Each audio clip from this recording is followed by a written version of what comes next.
ওলামায়ে কেরামরা তাদের অবদান নিয়ে মাঝে মধ্যে আমিও চিন্তা করি যে তারা হচ্ছে গত 30-50 বছর আসলে এই মাঠের জন্য কি করছেন। নামাজ পড়ানো ছাড়া আমি আমাদের জীবদ্দশায় দেখছি বাংলাদেশে কোনো আলেমের কি ভালো খুতবা শুনছি আমরা যখন বড় হয়েছি। বাংলাদেশে মসজিদ জুমার দিন এমন একটা জায়গা, চিন্তা করে দেখেন, মানুষ নিজের উদ্যোগে নিজের কাপড় পইরা সাইজা গুইজা ওইখানে যায়। আপনি সাইজা গুইজা সেন্ট মাইখা কোথায় যান? বিয়ের দাওয়াতে যান। বিয়ের দাওয়াতে গেলে তো খাওয়ায়, মসজিদে গেলে খাওয়ায় জুমার দিন। তাহলে একটা কমিউনিটি একটা সপ্তাহে একজন আলেমের কাছে যাচ্ছে, সেই আলেম তাকে হতাশ করে বোকা বানায় ফিরায় দিচ্ছে, এমন এক ভাষায় কথা বলে, এমন শব্দে কথা বলে যেই শব্দ তরুণরা, বাচ্চারা, বয়সীরা কেউ কিছু বোঝে না। আজকে তো আমি একটা মসজিদে খুতবা শুনছি, একদম একটা থার্ড ক্লাস খুতবা দিচ্ছে, কোনো মেসেজ নাই, অ্যাবসলিউটলি কিছুই নাই ওর ভিতরে, খুতবার ভিতরে। তাহলে একটা কমিউনিটিকে শিক্ষিত করবার যে দায় তার ছিল। আমার এই বয়ানের পলিটিক্সটা তুলবার, ব্রিটিশ বিরোধী আন্দোলনে ওলামায়ে কেরামদের যে ভূমিকা, সেইটা কোনো আলেম কোনোদিন বলছে? আমি তো কোনোদিন শুনি নেই। অধিকাংশ আলেম জানে বলেও আমার সন্দেহ আছে আদৌ জানে কিনা যে ব্রিটিশ বিরোধী আন্দোলনের নেতৃত্ব যে ওলামায়ে কেরাম দিচ্ছে, এইটা অধিকাংশ আলেমরাও জানে না। এই যে মাল্টার বন্দিশালা, এখানে যে আলেমদের ত্যাগের কথা বলা আছে, একজন আলেমকে তো আমার সিলেবাসে নায়ক আকারে আনা হয় নাই, অথচ ক্ষুদিরাম পড়াইতেছে, প্রীতিলতা পড়াইতেছে, সূর্য সেন পড়াইতেছে।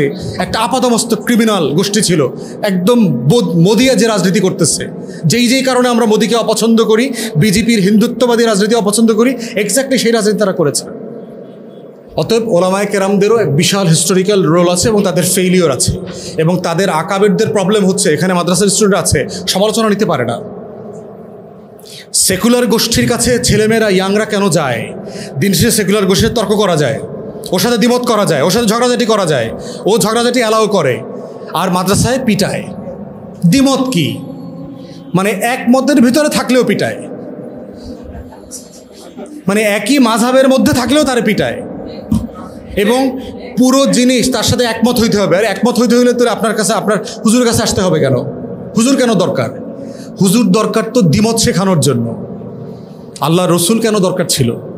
আল্লাহ চাইলে মুসা আলাইহিস সালামের মতো, তখন ওহিটা কীভাবে নাজিল হয়েছে? পাহাড়ের উপর নাজিল হয়েছে না? আল্লাহ তাআলা তাহলে মুসা আলাইহিস সালামের মতো করে দিলেই তো পারতেন। হেরা গুহায় অথবা এই কাবা শরীফের ওখানে গিয়ে একটা সূরা নাজিল হয়ে যাইত, কাগজে মরুভূমির উপর লেখা থাকতো, মানুষজন গিয়ে ওখান থেকে পয়রা টোকায় নিত। মানুষ পাঠাইতে হয়েছে কেন? রসুলকে দিতে হয়েছে কেন? সাহাবী কেন বলা হয়? সোহবত কেন লাগে? অথচ আমাদের ওলামায়ে কেরামদের সোহবতে আমরা কেউ ইমপ্রেসড হই না। হ্যাঁ, সেরকম একটা অসাধারণ মানুষ, এরকম মানুষ ছিলেন, হয় না তো? তাদের কথাবার্তা, আচার আচরণ পরিবর্তন করতে হবে, তাদেরকে জনবান্ধব হইতে হবে। এটা বলার পরে দেখবেন আজকে আমাদের কওমি মাদ্রাসায় ওলামায়ে কেরাম আমারে মোটামুটি খায়া দেবে, মুর্তাদের কাছাকাছি নিয়ে যাবে।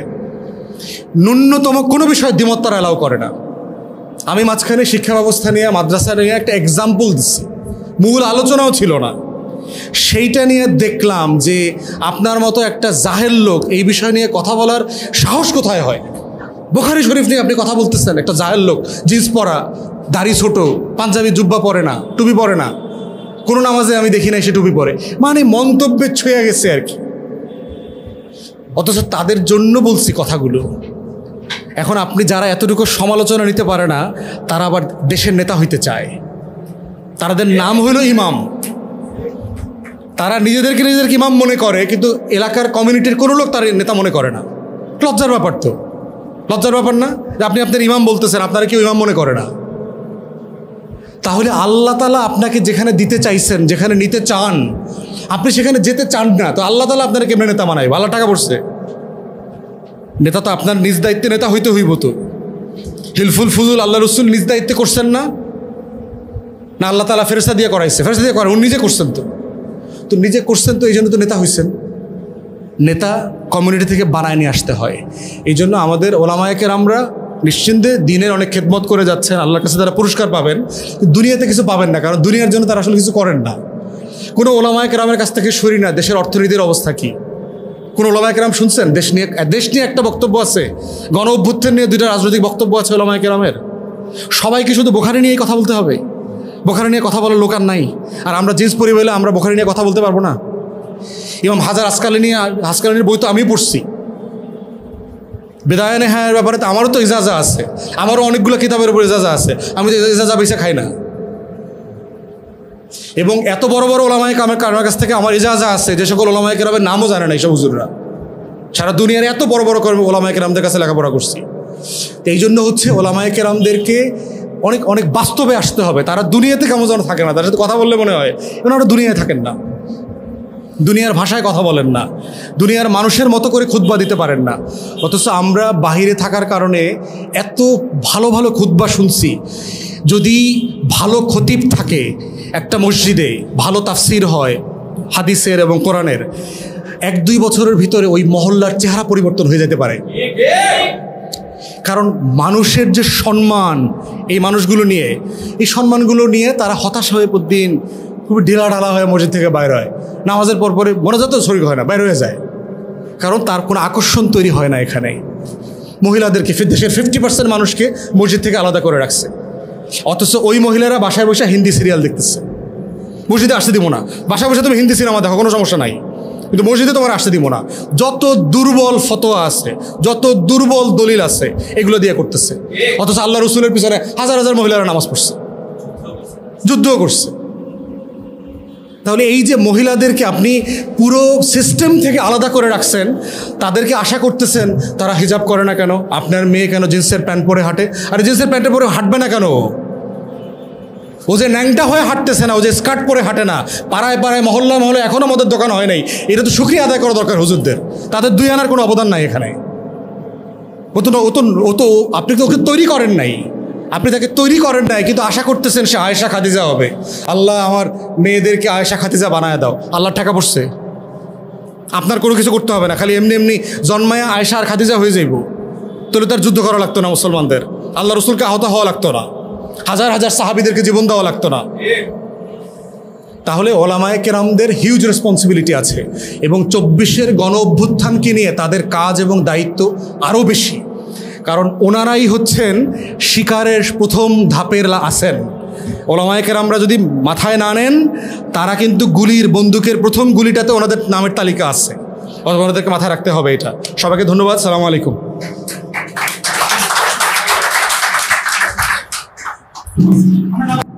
মিথ্যাচারের একটা জাতীয়তাবাদী বয়ান সারা দুনিয়াতে আছে। প্রশ্ন হচ্ছে যে রাষ্ট্র হয়ে যাওয়ার পরে আর দরকার আছে কিনা আমার। যেমন আওয়ামী লীগ যে বাঙালি জাতীয়তাবাদের কথা বলল, এইটা 71-এর আগ পর্যন্ত মোটামুটি মেনে নেওয়া যায়, কিন্তু দেশ হয়ে যাওয়ার পরে আমাকে এখন অবাঙালি আর বাঙালি এই আলোচনাটা আনা তো দরকার নাই।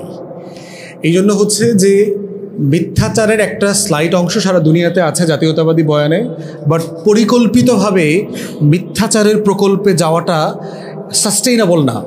এই যে আওয়ামী লীগ 30 লাখের গল্প বানাইছে, অথচ 30,000-এরও তালিকা নাই।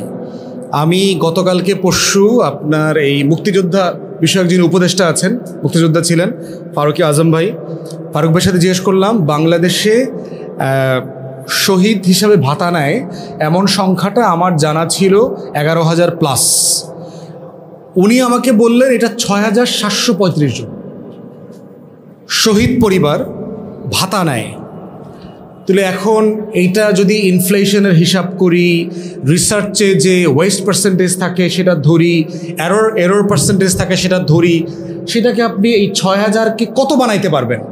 16,000 বানাইতে পারবেন। ওই দিনকার দেখি এক টক শোতে এক হুদা বুদ্ধিজীবী বুঝাইতেছে যে এই 47,000 সৈন্য ছিল পাকিস্তানের, এরা কি সারাদিন একটা করে গুলি যদি ছোড়ে তাহলে প্রত্যেক দিন কতগুলো গুলি ছুটছে। আরে যাত্রাবাড়িতে তো 2,500 গুলি ছোড়া হয়েছে না গত বছর? যাত্রাবাড়িতে কত 2,000 কত যে দেখলাম গুলি ছুটছে, কত 2,000 লোক মরছে। মানে মানে মানে আমার সময় ছিল না বলে আমি ওনাকে এই বিষয়টা ধরতে পারিনি টকশো শেষ দিকে।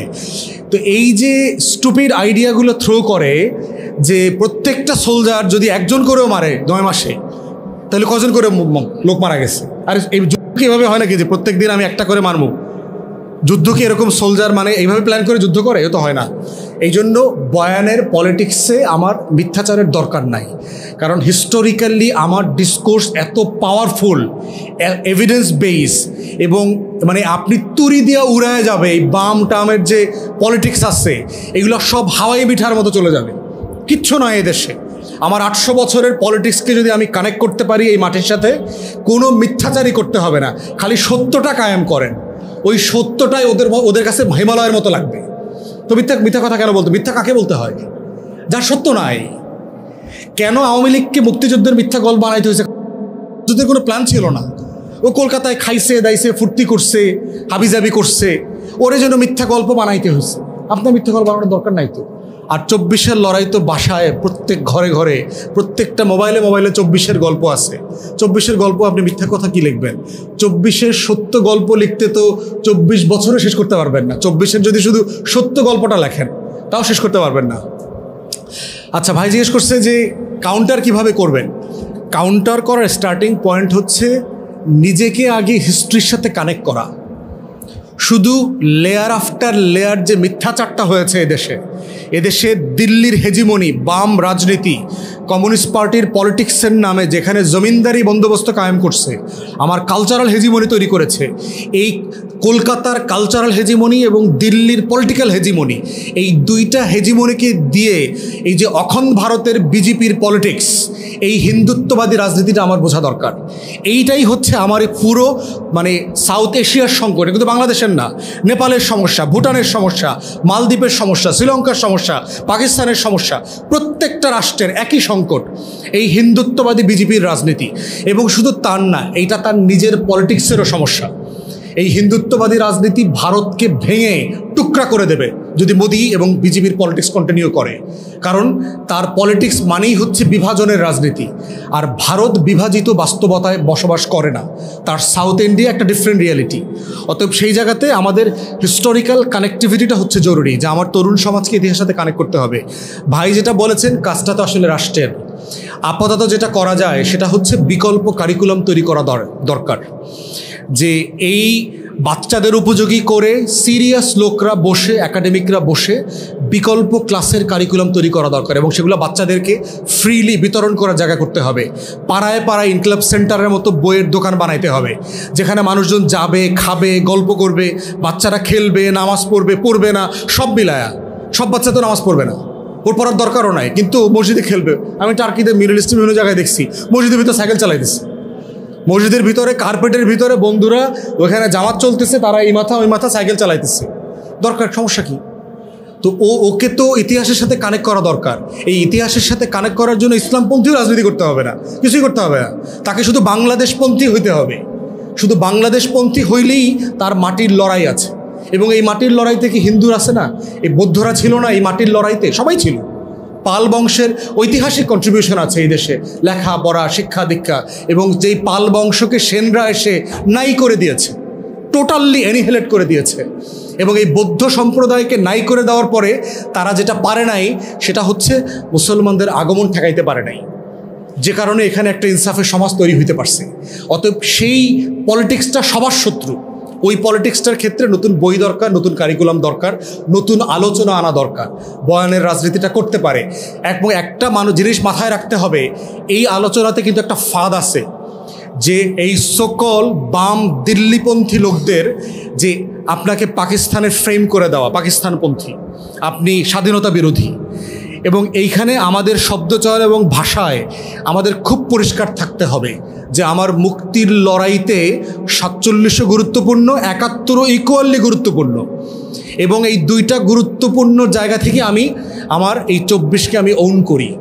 এই দেশে যারা বাংলাদেশপন্থী রাজনীতি করছে তারা পাকিস্তান হইতে চায় না, তারা পাকিস্তানি হইতে চায় না, তারা বাংলা জবানকে তারা বের করে দিতে চায় না। তারা বাংলা জবানে কথা বলবেন এই কথা তো বলছে না। বাংলা তো আমার জবান। বাংলাকে সংস্কারটাইজ করছে কে? ঐতিহাসিকভাবে তো বাংলা ভাষায় ওই পশ্চিম বাংলা লোকরা লিখতো না, তো তারা তো সংস্কৃত ভাষায় লিখতো, তাদের আলাদা বাংলা আছে। এবং এই আমার বাংলার আর তার বাংলার ভিতরে মাইলের পর মাইল ফারাক আছে। এই মাটির বাংলা ওই মাটির বাংলার মতো না, এখনও পার্থক্য আছে। অতএব সেই লড়াইটা তুলে আনতে হবে একটা নিরপেক্ষ জায়গা থেকে, আমার মাটির লড়াই থেকে। এবং এই মাটির লড়াইতে 800 বছরে আমার নিজের ইতিহাস আছে। ভাই যেটা বলছেন যে ওইটা তো আলাদা আলোচনা, যে ইসলামপন্থী রাজনীতির ক্রিটিক যদি কোনো দিন করতে আসি সেটা আলোচনা করব। আমি একটা রাজনৈতিক দল করি, অন্য রাজনৈতিক দল নিয়ে কথা বলাটা একটু অসুন্দর, বাট মোটা দাগে আমাদের